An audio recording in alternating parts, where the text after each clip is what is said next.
Assalamualaikum warahmatullahi wabarakatuh. Salam dan bahagia bagi kita semua. Saya Yulinda Widiastuti, SPDGR, calon guru penggerak dari Kabupaten Bengkulu Tengah. Hari ini akan melaksanakan praktik supervisi dengan teknik coaching. Hari ini saya akan melakukan praktek observasi bersama dengan rekan sejawat saya. Beliau adalah Ibu Ratna Hardiani, SPDGR. Beliau mengampu mata pelajaran pendidikan agama Islam di SMP Negeri 08 Bengkulu Tengah. Assalamualaikum Ibu Ratna.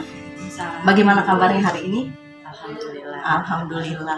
Oke Bu, untuk menyikapi obrolan kita beberapa waktu yang lalu ya Bu ya, ini kita insya Allah akan melaksanakan teknik supervisi dengan teknik coaching yang memberdayakan. Seperti yang saya sudah jelaskan kepada Ibu, bahwa teknik supervisi itu sebetulnya ada 3 tahapan ya Bu ya. Yang pertama adalah pada saat pra-observasi, jadi kita akan ngobrol-ngobrol santai bagaimana sih kita mau menerapkan strategi kita, perangkat kita di kelas nanti. Yang kedua adalah tahap observasi yang nanti saya juga akan membersamai Ibu di dalam kelas. Dan yang ketiga adalah pas observasi di kelas. Jadi nanti kita akan ngobrol lagi bagaimana sih tindak lanjut dan refleksi atas kegiatan kita ini Bu, gitu ya. Baiklah, untuk yang tahap pertama ini kita akan ngobrol di pra-observasi Bu ya. Ibu Ratna sendiri mengampu mata pelajaran PAI ya Bu ya, di SD. Nah, jadi Bu, kalau misalnya untuk materi Bu ya, materi yang akan Ibu sampaikan nanti Bu, rencananya materinya tentang apa nih Bu? Ini rencana saya akan mengambil di kelas 8, itu ada materi tentang makanan, minuman yang halal dan haram. Oke, jadi materi di kelas 8 ya Bu ya, yang materinya tentang makanan yang halal dan haram. Oke, pasti menarik sekali ya Bu ya. Nah, rencananya ini nanti mau kita laksanakan di kelas 8 apa Bu? Mungkin di kelas 8A saja. Kelas 8A ya. Baik. Untuk materi yang akan Ibu sampaikan nanti nih Bu, kira-kira tujuan pembelajarannya apa tuh? Makanan dan minuman yang halal dan haram. Apa itu minuman haram dan apa itu minuman halal. Mereka bisa menjelaskan pengertiannya. Kemudian mereka nanti akan diharapkan mengetahui dalilnya apa, dalil makanan haram, minuman haram. Kemudian mereka bisa menjelaskan kriterianya apa saja, kriteria makanan dan minuman halal, dan kemudian mengetahui hikmah dan manfaatnya. Wah, dari yang Ibu sampaikan tadi Bu, saya sangat melihat di sini di dalam kelas nanti itu Bu, itu pasti anak-anak sangat antusias Bu, karena di sana mereka akan mempelajari karakter dari kriteria tadi, dari makanan halal dan haram. Itu nanti bisa membedakan dan juga apa sih hikmahnya gitu ya dari itu semua. Sangat menarik Bu. Kalau untuk tujuan pembelajaran yang sudah Ibu Ratna siapkan tadi Bu, kira-kira Ibu mau pakai strategi apa nih? Strategi atau bisa juga modelnya atau metodenya seperti apa? Mungkin nanti saya akan pakai metode discovery learning ya, mind mapping gitu ya. Jadi nanti kita sama-sama mencari ini. Ya, jadi rencananya nih Bu yang mau pakai discovery learning ya. Jadi nanti pakai mind mapping. Ada diskusi nggak Bu nanti di sana? Mungkin nanti ya kita ada diskusi, karena nanti pada pertemuan pertama nanti kita ada pakai pembagian kelompok dulu ya, supaya nanti mereka juga antusias gitu. Ya, jadi mereka akan dibagi kelompok gitu Bu ya. Dengan dibagi kelompok juga otomatis mereka berdiskusi gitu ya. Jadi seru tuh nanti, pasti bertukar pikiran. Oke. Nah, dari strategi atau model, metode yang akan Ibu gunakan nanti nih Bu ya, kira-kira nih untuk persiapannya ada kendala nggak Bu untuk menyiapkan itu semua? Pertama mungkin nanti kita motivasi dulu lah ya, betul kan? Ya. Karena kan kalau untuk di materi ini bisa jadi itu sampai di 3 kali pertemuan.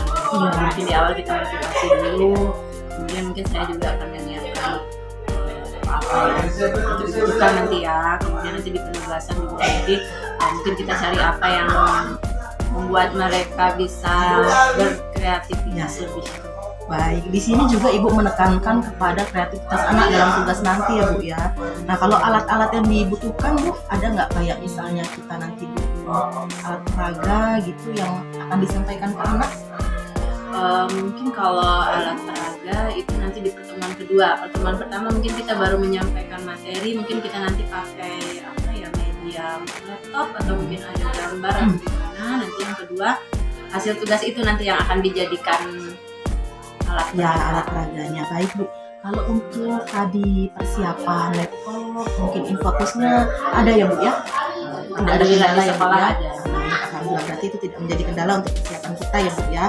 Nah, kalau Bu, karakter dari anak kelas 8 yang akan Ibu masuki nanti ya Bu ya pada saat observasi, kira-kira karakter mereka seperti apa?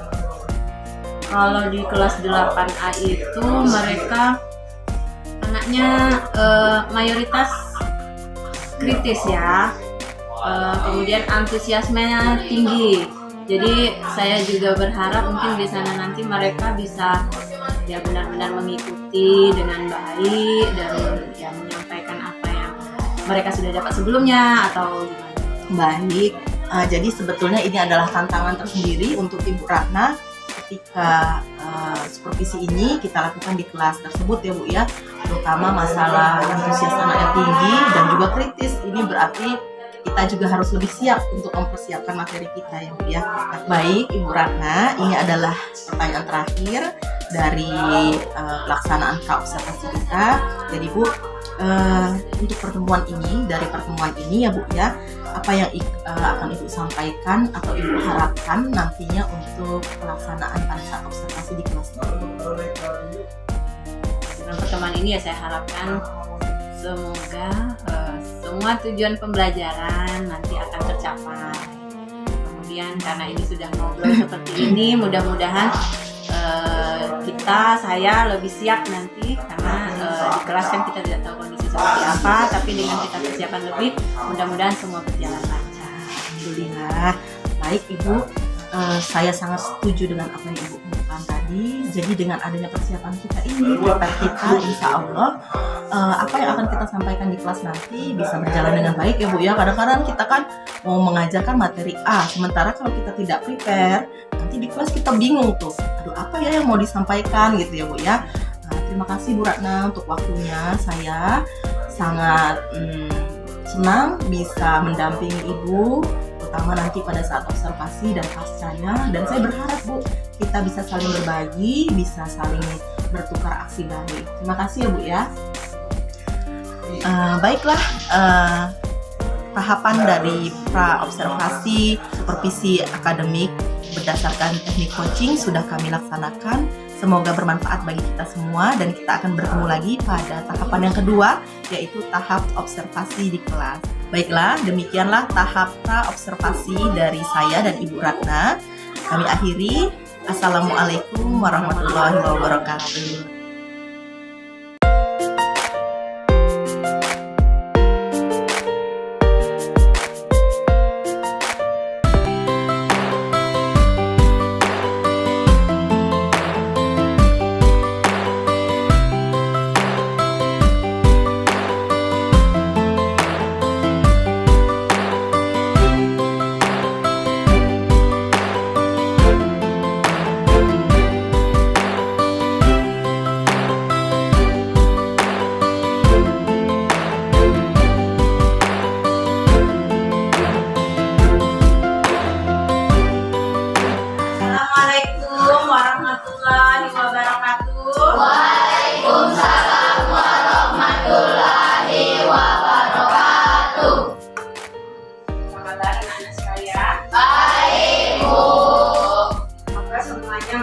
Semangat Alvino, Agna, kita belajar tentang makanan dan minuman yang halal dan haram.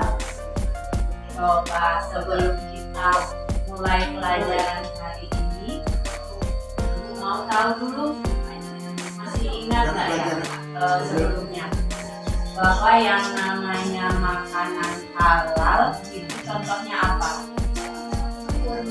kurma Buah ya, oh iya buah. Terus makanan lainnya apa? ayam Pepaya. Ya pokoknya dari jenis-jenis buah-buahan ya itu halal. Kemudian kalau makanan yang haram itu yang seperti apa? daging babi Itu ada di Al-Quran ya. Daging babi. Terus kalau minumannya apa? minuman keras Minuman keras yang memabukkan. Itu ya. Sebab-sebab makanan itu menjadi haram itu banyak. Nanti kita pelajari. Ada yang karena diharamkan oleh Al-Quran, memang jelas ada. Terus ada juga yang dikarenakan dia hidup di dua alam. Kemudian ada yang dikarenakan giginya tajam, kukunya panjang. Ada juga karena dia hewan menjijikkan. Nanti kita pelajari ya. Nah, sekarang sebelum mulai ibu mau minta tolong salah satu untuk membacakan ayat Al-Quran yang merupakan dalil dari makanan halal. Ibu minta. يا أيها الناس كلوا مما في الأرض حلالا طيبا ولا تتبعوا خطوات الشيطان. Terima kasih kepada Olivia. Semuanya sudah mendengar Olivia membacakan surat Al-Baqarah ayat 168. Ini ibu bacakan artinya ya. Wahai manusia, makanlah dari makanan yang halal dan baik yang terdapat di bumi. Janganlah kamu mengikuti langkah-langkah setan, sungguh setan itu musuh yang nyata bagimu. Jadi jelas ya bahwa di Al-Quran kita diwajibkan untuk pilah makanan sehingga kita hanya memakan makanan yang halal. Nah, baiklah ya. Untuk pertemuan kali ini Ibu sudah siapkan video ya, video untuk kita tonton bersama supaya nanti kita bisa memahami apa yang bisa kita ambil manfaatnya. Ya. Jadi Ibu mau sampaikan dulu tujuannya ya. Tujuan kita belajar makanan dan minuman yang halal serta haram ini adalah satu, mengetahui dalilnya. Tadi sudah kan ya, surat Al-Baqarah ayat 168. Kemudian yang kedua, kita bisa mengetahui dan membedakan mana makanan halal dan haram atau mana minuman yang halal dan haram. Kemudian yang ketiga, hikmah dari makanan dan minuman halal itu apa? Itu akan kita pelajari. Manfaatnya apa?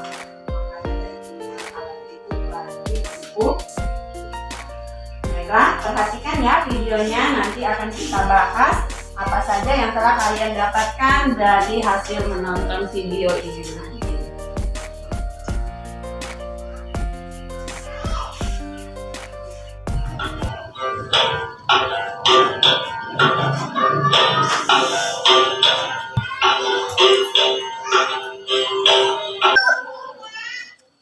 Kata halal berasal dari bahasa Arab halal.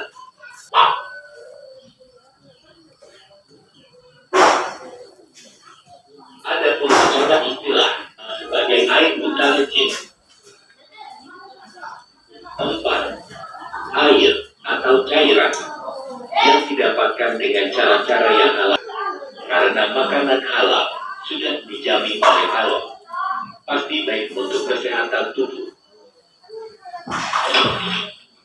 Mendapat ridho Allah. Nah, anak-anak sudah dilihat tadi videonya kan? Dia makanan halal. Kalau hewan yang sehat, berarti cara menyembelihnya itu harus sesuai syariat. Nah, hikmah dari makan makanan dan minuman halal, mazmunan latihan, ya, latihan mengenai makanan dan minuman haram yang ada di buku paketnya.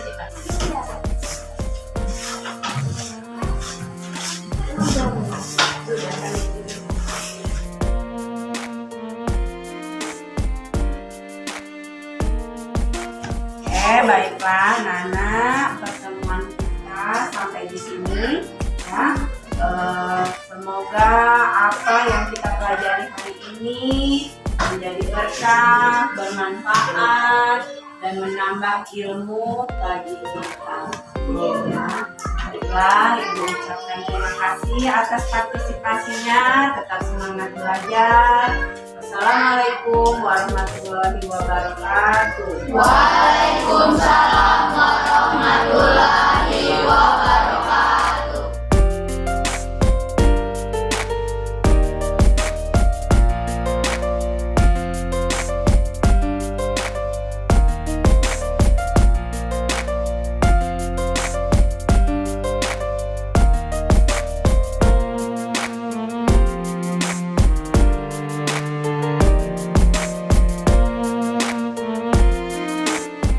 Assalamualaikum warahmatullahi wabarakatuh. Ibu Ratna, selamat siang.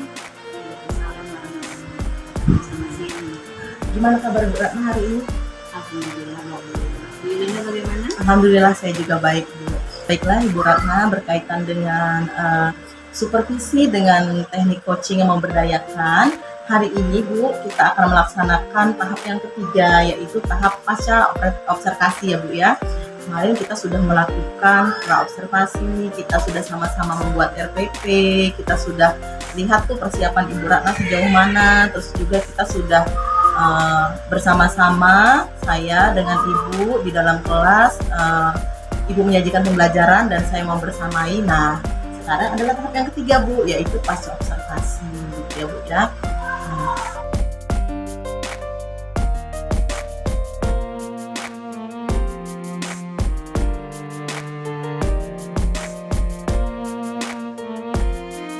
Setelah Ibu mengajar kemarin Bu di kelas 8A, bagaimana perasaan Ibu Ratna? Alhamdulillah, perasaan saya lega dan senang melihat situasi. Iya, saya melihat jelas tuh Bu, anak-anak juga saya perhatikan lebih antusias gitu dari biasanya ya Bu ya. Nah Ibu Ratna, kesannya Bu, gimana Bu? Kesan dari pembelajaran Ibu saat Ibu ada di kelas 8A tuh? Waktu pembelajaran kemarin yang pasti saya melihat anak-anak senang ya, karena mungkin melihat di sana ada beberapa item pembelajaran, maksudnya media ya, ada media, mereka bisa melihat video, kemudian mendengarkan pembacaan ayat suci beserta hadisnya, kemudian ada poster, karena kan yang kita bahas kemarin ada tentang makanan halal dan haram, jadi mereka benar-benar terkesan gitu, semangat. Iya, dan saya juga melihat tuh Bu, anak-anak itu betul-betul menyimak gitu ya apa yang Ibu sajikan pada saat itu. Nah, kalau menurut Ibu Ratna sendiri nih Bu, pembelajaran yang Ibu sajikan kemarin apakah sudah sesuai menurut Ibu dengan apa yang Ibu rencanakan di awal? Kalau menurut saya sudah sesuai, tapi mungkin masih kurang maksimal dalam pelaksanaannya. Itu hal yang wajar ya Bu ya. Nah, kalau menurut Ibu sendiri nih Bu, maksimalnya di bagian yang mana sih Bu? Mungkin kemarin waktu bagian penutup di akhir pembelajaran saya kurang memberikan refleksi kepada anak, kemudian kita juga kurang bisa menyimpulkan, anak-anak belum bisa. Jadi di situ yang menurut Ibu belum maksimalnya Ibu ya. Tapi nih Bu, kalau kita lihat nih Bu, Ibu Ratna sendiri memandangnya kalau dari secara keseluruhan Bu, dari kegiatan pembukaannya, terus juga intinya, terus juga ke penutup, menurut Ibu bagaimana nih Bu? Secara keseluruhan apakah sudah cukup baik ataupun sudah memuaskan? Gimana pendapat Ibu? Kalau dari secara keseluruhannya? Kalau secara keseluruhan menurut saya sudah baik. Kalau menurut saya itu sudah sesuai dengan sudah masuk. Tetapi mungkin dalam tujuan pembelajarannya itu ada beberapa yang tidak tercapai. Nah, boleh nggak Ibu Ratna ceritakan Bu ya, apa saja hal yang menurut Ibu tuh sudah memuaskan dan mana yang menurut Ibu itu belum memuaskan, di bagian mananya gitu? Mungkin sesuai dengan tema kemarin ya, makanan halal, minuman halal. Yang pasti mereka sudah bisa membedakan mana makanan halal, minuman halal, makanan haram, minuman halal, sesuai dengan apa yang terdapat di Al-Quran, atau mungkin cara memperolehnya atau cara mengolahnya, mereka sudah bisa membedakan. kemudian hikmahnya, itu mereka sudah paham. Tapi mungkin untuk mengambil kesimpulannya itu mereka masih ada kebingungan. Tapi saya sendiri yang bersama ibu di dalam kelas itu menyaksikan betul ya Bu, begitu anak-anak itu hening diam, dalam artian mereka betul-betul menyimak. Apalagi dari temannya yang kemarin membacakan penggalan surat gitu ya Bu ya, Al-Quran, itu mereka betul-betul ternyata menyaksikan betul sampai pada ibu menerjemahkan apa artinya gitu. Saya betul-betul takjub Bu, anak-anak betul-betul mendengarkan, jadi memang betul antusias sekali. Nah tadi masalah yang belum ibu puas tadi ada di bagian anak-anak yang membuat kesimpulan, masih ada beberapa orang gitu ya Bu yang belum, tapi hanya beberapa ya Bu ya, ini hal yang wajar gitu ya.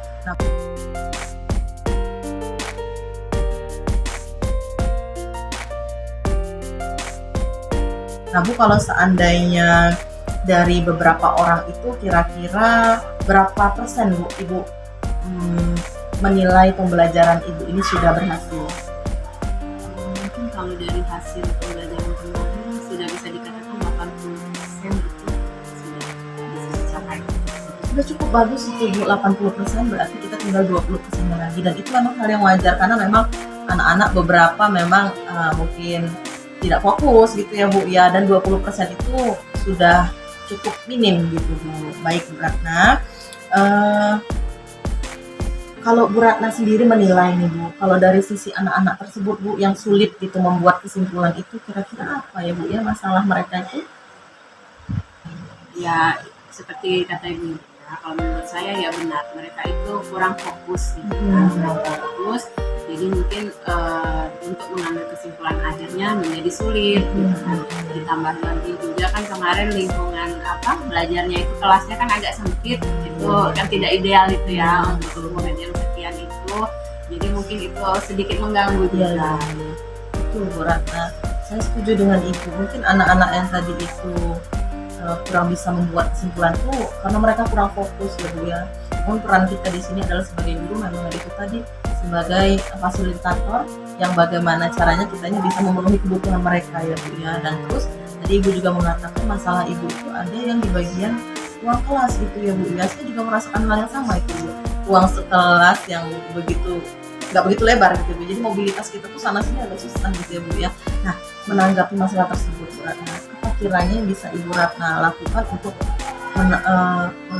maksudnya mencari solusi untuk masalah ruang kelas tersebut yang sempit itu tadi Bu? Mungkin kalau dari sisi anak-anak yang kurang fokus, mungkin di awal nanti saya perlu memberikan bimbingan lebih, atau mungkin saya perlu proaktif gitu ya supaya anak-anak juga lebih terarah. Kalau untuk di masalah kelas, ya mungkin nanti bisa dibicarakan dengan kepala sekolah bagaimana baiknya supaya kondusif ya untuk selanjutnya. Gitu. Karena saya sangat setuju dengan Ibu, ruangan kelas ini memang harus kita utarakan gitu ya Bu ya sama kepala sekolah untuk masalah kita, untuk kebaikan bersama. Baik Bu Ratna, kalau kita sama-sama identifikasi nih Bu ya, dari kegiatan pembelajaran di kelas yang sudah Ibu Ratna kemarin laksanakan, apa nih menurut Ibu Ratna yang sudah mantap dan apa yang perlu Ibu Ratna tingkatkan? Mungkin yang sudah bagus adalah penggunaan media kemarin ya. Betul itu sekali. terus terang merangsang anak, jadi ya mereka lebih tertarik ya, karena itu baru, kemudian ya tidak kaku kan. Kemudian ya inovasi yang lain ya. Iya. Betul Bu Ratna, saya sangat senang mendengar refleksi yang Ibu sampaikan tadi. Ibu terlihat terbuka dan sangat antusias untuk memberikan proses pembelajaran kepada anak yang lebih baik lagi gitu ya Bu ya. Nah, untuk selanjutnya Bu, apa saran yang dapat Ibu berikan dalam perbaikan pembelajaran ke depannya? Mungkin ya untuk penggunaan media tidak hanya saat supervisi saja ya. Betul Bu, iya ya. Mungkin di pembelajaran sehari-harinya sebaiknya itu dilakukan karena itu meningkatkan motivasi siswa. Ya, betul Ibu Ratna, suatu refleksi yang sangat baik, dan ini refleksi kita bersama gitu ya Bu ya. Betul sekali, yang namanya penggunaan alat peraga media itu sangat merangsang anak untuk antusias gitu ya Bu ya, sehingga kita tidak monoton pembelajaran di kelas. Baik Bu Ratna, ini adalah kesempatan yang baik bagi kita bersama untuk berkolaborasi. Saya sangat berterima kasih kepada Ibu sudah mau bersama-sama untuk berkolaborasi demi kemajuan kita bersama. Saya akhiri ya Bu ya. Terima kasih banyak. Semoga ini menjadi bahan refleksi untuk kita bersama. Assalamualaikum warahmatullahi wabarakatuh. Baiklah, demikianlah hasil dari pasca observasi yang telah kami lakukan, saya dan rekan sejawat saya Ibu Ratna Hardiani lakukan. Semoga memberikan manfaat bagi kita semua. Kami akhiri. Assalamualaikum warahmatullahi wabarakatuh.